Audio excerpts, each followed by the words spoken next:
Hello, everybody, and thank you for tuning in to the Liberty Report. With me today is Daniel McAdams, our co-host. Daniel, good to have you here again. How are you this morning, Dr. Paul? Oh, doing very well, and we have lots to talk about as usual. Something we talked about, I guess, yesterday and the day before that, and that has to do with Iran. And the president making that speech, an announcement, and getting out of the nuclear deal with Iran, and stretching the truth a bit in order to justify the great danger that the Iranians present to us. And, I watched the markets closely. There were some initial reactions, which I thought, oh, yeah, this is the way to do it. Stocks were down and gold was up, this sort of thing. But basically, in these last 24 hours, not a lot has happened. Maybe the markets could be confused exactly what it means because there are some uncertainties. For instance, how are they going to handle, the sanctions? They could go back on, but they didn't go on today. And they have 90 days to work it out, and they can target it. And the one that I'm interested in seeing how Trump's going to handle it, because Boeing had some contracts with Iran, and they were standing to make $20 billion. That's not chump change. $20 billion. And if they don't get to make that sale, there's 100,000 jobs involved. Wow. And that just. It just doesn't fit. It just doesn't look like, oh, that's no big deal. We're going to punish Boeing. And even though the planes are coming from Airbus, but that's a mixture. It's international. You have parts here and a lot of money involved. Boeing company would make all this money. But they said after 90 days, those contracts are canceled and they can't go forth. I'm suspicious about that. I just cannot see if they're going to bear that burden. But that's just one change that has come about. But there's going to be a lot of other things that have to be sorted out. One more that I'll mention is geopolitical, and that has to do with Rouhani. Yeah. And the question is some say, oh, he's a lame duck now. He was the moderate. He was the one that allowed this to come up. He's the one that opened up the door to the West, opened up the door to the trade with the Europeans. So he's considered a moderate and a person we can talk to. And yet people are saying, he's a lame duck now. The radicals took over, the Ayatollahs in charge, which may be true, but whose interest does that serve? I would say it doesn't serve our interest. It doesn't serve the interest of world peace, and it certainly leads to more problems, and it puts the neocons, the international neocons, in the driver's seat, where they're going to continue to antagonize, and who knows what will come of that. So there are a lot of pros and cons, but I'm sure you paid close attention to our president yesterday, and it's not true that he converted you into understanding why this was necessary. Is that correct? I mean, he came out of the starting gate 100 miles an hour directly into some mud, because his first paragraph even was filled with so many objective falsehoods that it's just remarkable to see. And this is not just the people who oppose him, who are for the deal, who say this. Even some of the hawks are saying, I'll just name a few that I saw in just one paragraph. Iran is the world's largest leading sponsor of terrorism. Well, Iran doesn't threaten the United States. It has never attacked the United States. It does not attack the United States. The only time Americans are vulnerable to Iranian-related forces is when, for example, we illegally invade Iraq, or we illegally occupy Syria. So it doesn't threaten us. It provides assistance to the Taliban and Al-Qaeda. This is what he claimed. That is absolutely patently untrue. But I think, and I wrote about this yesterday at the Ron Paul Institute website, I think by him claiming this in his speech, he's signaling this means Iran is covered under the 2001 AUMF, and that means fair game for bombs away. I think that's what he meant. He says Iran fuels sectarian violence in Iraq. Well, who started that? Who started the sectarian? There was no sectarian violence in Iraq before the U.S. invaded. So the fact that Iran has taken advantage of the mess that the U.S. has made, you can hardly blame it on them. Talk about human rights abusers. They are human rights abusers. As we sit here, the U.S. is about to name a torturer as the head of the CIA, yet we're concerned about human rights abuse. And there are more, but these are just a couple. Attacked Iran for detaining foreigners without due process of law. Boy. And I thought, what about Guantanamo? What about the NDAA? What about the new AUMF that they're talking about? So, the idea that they're the greatest purveyors of terrorism. And when suicide terrorism was high on the mark when we invaded Iraq, they were still saying that the most radical Islamic state in the whole world is Iran. But I think it was Robert Pape that pointed out they have no evidence that they've ever had a suicide terrorist. And I don't know whether that's still true today, but we don't read about it. We don't. They're from different countries and different reasons, but they weren't the Iranians, and yet they were still, the worst terrorists in the world. But another excuse that they that they didn't like this agreement was the fact that there was a sunset clause. Yeah. After 10 years, they'd have to talk over again, but it would sort of end. There'd be an end to the agreement, which sort of weakens it, but why not 10 years? Why not encourage Rouhani who's the moderate, who knows what the world will be like in 10 years? And the evidence is that they haven't been doing anything. They have been obeying the rules, and they haven't violated it.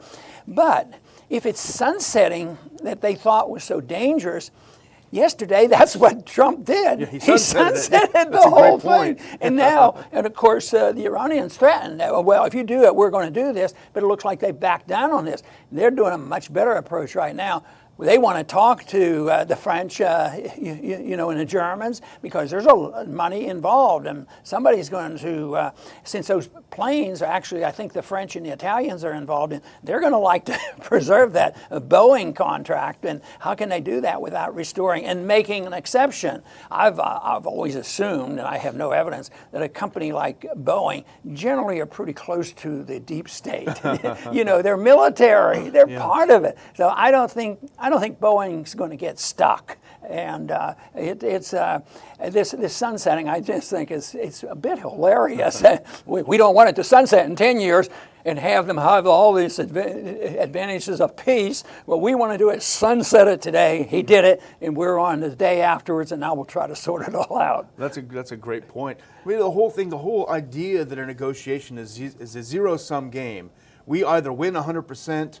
And they lose 100%. But the whole point of the agreement, the whole point of the talks that went on for such a long time was to provide a mutually beneficial situation and agreement. So in 20 years, or 10 years when it was supposed to sunset, Iran may well look at all of the advantages of trade, all the benefits of trade, all the economic benefits, the security of knowing your neighbors aren't going to attack you. And they may have said, let's sign on for another 10 years, They never think of that. It's automatically, if it sunsets, it's over. The one thing that might be a benefit to world peace, and that is the U.S. Aggressive foreign policy run like empire will have to be kicked down a step or two. Because I think we're going to lose credibility, and nobody wants to lose credibility. And I think if we were truly the greatest champions of liberty and we were setting great examples, I wouldn't like to be knocked down. But when you're the aggressor, when you're promoting all this and threatening people, and sanctions are acts of war, and not caring and offending allies, that being knocked down a peg or two is not going to be harmful.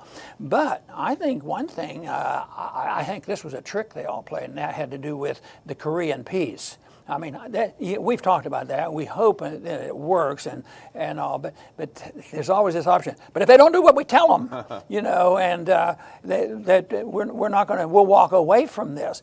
But why should the North Koreans trust us? Why should anybody trust us with this blatant, attitude? Now, there's a process. They could ask for renegotiations or do something, or getting all the people who signed to go along with it. But I don't think there's another signer of the agreement that's with us on this. A few years, early on, they were hesitant on putting on sanctions, but now they're put together. So this division actually is a benefit to the world. It's a benefit to us because I think we'll be safer. I think we'll be spending less money. We're less likely to get into a real hot war over there, and that'll disappoint Bolton and a few other peoples. But I think it would be a blessing for us to see that we aren't king of the hill. And I don't think that means that, well, you're belittling the national defense and they're more likely to attack us. Well, I think you've already pointed out that they haven't attacked us. They're not likely to. It looks like, according to where we have some troops, that maybe we're more likely to attack them. Yeah, I think we actually have a little picture of this in case people have forgotten how threatening Iran is to the United States. Oh, look, there are our military bases. They're all around Iran. What do you know? I think the funniest thing is somebody came up with the ideas. It's all around. But why did they put their country right in the middle of our military? You know? Exactly. Yeah, make a good point. And I think that might be a silver lining to this whole crazy thing that Trump did yesterday, is that really it makes the U.S., let's say the aggressive interventionist U.S., irrelevant. The U.S. is no longer part of the deal. In fact, it's interesting because what you always say, these people are the isolationists. The neocons have successfully isolated us from the entire rest of the world. Right. They're the isolationists, and the Europeans haven't gone along with it. There's a lot of pressure on them. In fact, it's really interesting because part of the new sanctions are the U.S. threatening any country that does business with Iran. And that's not going to sit well. In fact, the new U.S. ambassador to Germany, Richard Grinnell, he tweeted right after Trump's speech, German companies doing business in Iran should wind down operations immediately. You know, he's telling the Germans, you better stop. I don't think they're going to take well. Guess who Grinnell is?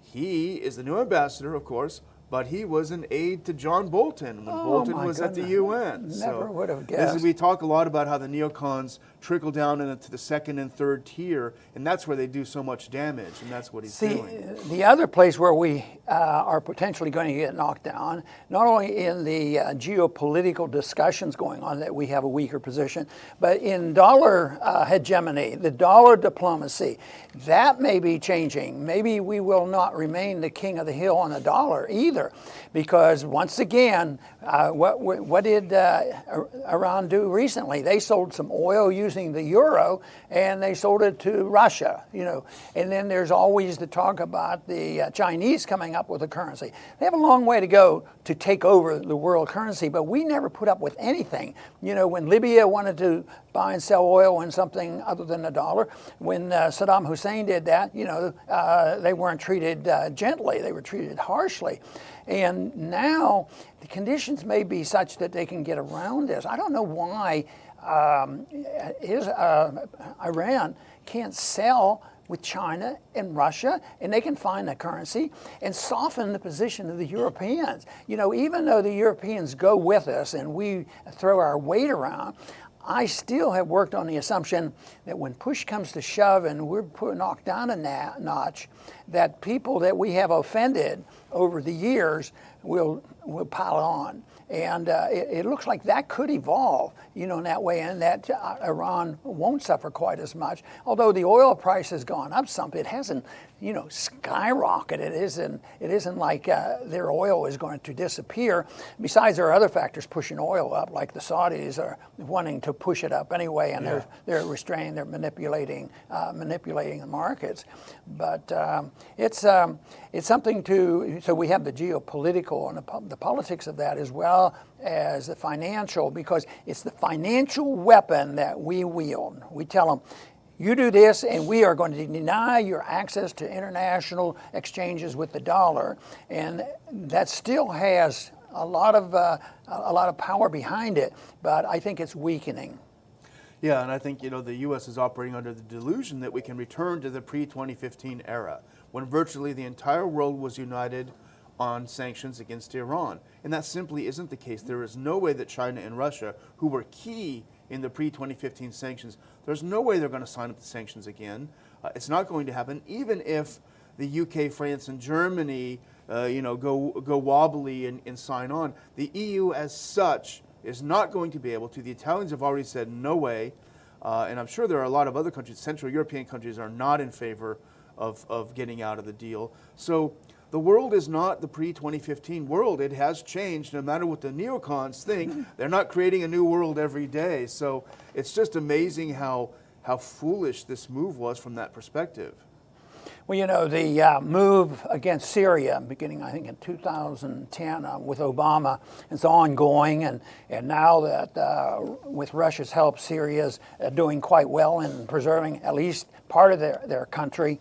But that is still driving a lot of international activities, especially in eastern Syria, because that's where Iran is involved, and the Kurds are involved, and now they're coming up with this whole thing that the Israelis are concerned, and from their viewpoint, they probably have a justified concern because there is this conflict, mostly artificial, coming from one side, but with the Iranians up there, and they, I think that's one of the things that they're most concerned about, the Israelis, and which puts Saudi Arabia in the same category because they have the same thing in Yemen, but and this motivates the hawks, including the president, that we have to deal with something. It's not like, you know, we poke fun at it because we say, oh, look, Iran's about to attack us. You know, it's crazy. You know, they're not going to. They don't have anything.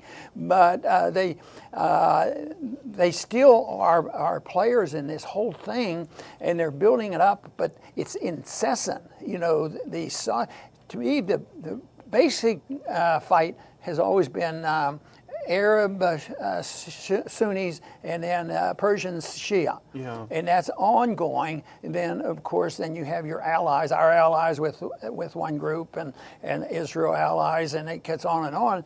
But there's a lot of dynamite sitting over there, and I don't think it's played out. You know, it would be easy to say, well, he did it, and this is going to be happening, it's going to be over in a week, and people are all going to settle down. This is long-term stuff, because when they start to suffer, I mean, if this is anywhere true about tens of thousands, and they even said 100,000 people losing jobs dealing with Boeing, I mean that's not gonna play. Yeah, you talk, and I think there's some justification for concerns by Israel, Saudi Arabia, and the U.S. neocons are the big purveyors of this idea that Iran's stature has increased in the Middle East. But let's step back and ask ourselves why. The reason why Iran is in a much better position in the Middle East since 9/11 is because of U.S. aggressive foreign policy, interventionism. We intervened in Iraq, in Syria, in Lebanon, and in Yemen. In every one of those interventions, Iran has come out stronger than before. So if we're actually worried, if U.S. neocons are worried about Israel's position in the region, they should be non-interventionists, because that's what boosts Iran. And you've already mentioned, but the pure hypocrisy of us, helping some of the rebel groups to fight our battle in Syria. At the same time, we say that the Iranians are the biggest purveyors of terrorism. It's such hypocrisy. It is. I just want to mention one quick thing, is that the IAEA Director General, Yukiya Amano, said yesterday Iran is subject to the world's most robust nuclear verification regime, which is a significant verification gain.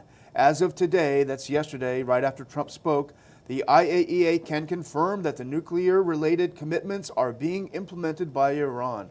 So that's a good comeback. Iran is following its end of the bargain, regardless of what the neocons say. But I would close by saying one thing, and I don't usually go out on a limb, but I think here's a wild card. The wild card, and this is wild, maybe too wild. Wild card, I think, is a Putin-Netanyahu deal. And I just saw some sniffing about that on Twitter. I could imagine a situation where Putin, they are headed for a conflict, the two of them, the two countries. There's no question about it. I could foresee a scenario, and actually Netanyahu is in Moscow right now for the Victory Day parade. I can see a situation where where Putin and Netanyahu make a deal, whereas Iran will voluntarily pull some things out of Syria, Russia may take over a little bit more of it temporarily, and Israel will agree to stop the airstrikes, which they did right after Trump spoke. They fired a few missiles into Syria, stop the false flags, stop supporting Al-Qaeda in Syria, which they've done. I could foresee some sort of a deal like this. Well, let's hope you're right. That sounds like it would be a big step in the right direction. The big question I would have is, will that eliminate the hostility between Iran and Syria, Israel? Yeah. And that would, but a step in that right direction might lead to it. So we'll watch and see if how good you are at these prognostications. But I want to thank our viewers for tuning in today to this Liberty Report, and please come back soon to the Liberty Report.